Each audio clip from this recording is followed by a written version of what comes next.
Hi everyone.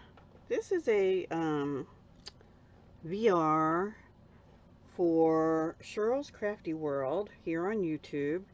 She is having a 10-year on YouTube anniversary challenge giveaway. So I'm going to refer you to her channel and I'll link it down below. But the rules are basically you must have an active YouTube channel. It's open to USA only because the prizes would be too expensive to ship otherwise. And you have to follow Shirl's Crafty World on YouTube and on Instagram, which I do. So the challenge is decorate a 4x6 card.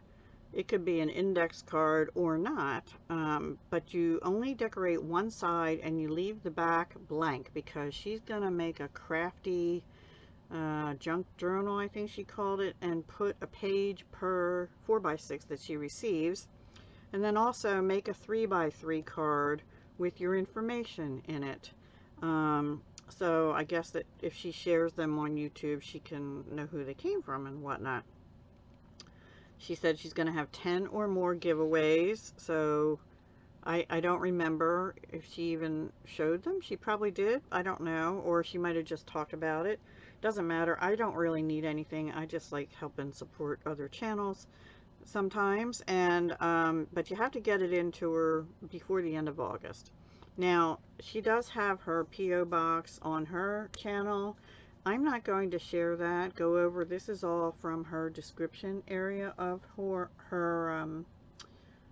channel, the video where she announced this. I will link, when I link her channel, I'll link you right to that video. And then I think she just posted after that, I don't know if it was today or yesterday or when, a kind of a use your scraps, craft your stash kind of thing, but it is an example of a 4x6 that she's done. So I have to watch that still too. But I like making, I'll call them index cards, decorating index cards. And I probably have a few here, but I don't know that they're 4x6 that I made before.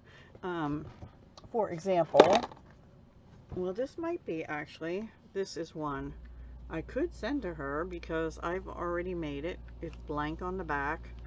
But I don't know, I'm not 100% happy with this one. But this, I think, was using scraps to treasures, and I used washi tape and inks and things like that. So that's an example also. I'm pretty sure this is a 4x6 index card, and it is, so you can see the lines here a little bit on the back. I just covered it with some card stock on the back. So that's an example. I don't think I'll send that one to her. It's a little crinkly for some reason. Anyway. So go check out her channel. I'd love for you to participate, and maybe you'll win a prize. Who knows? I mean, with 10 prizes, the possibilities are there, right? All right, everyone. Thank you for watching, and have a great day. Bye.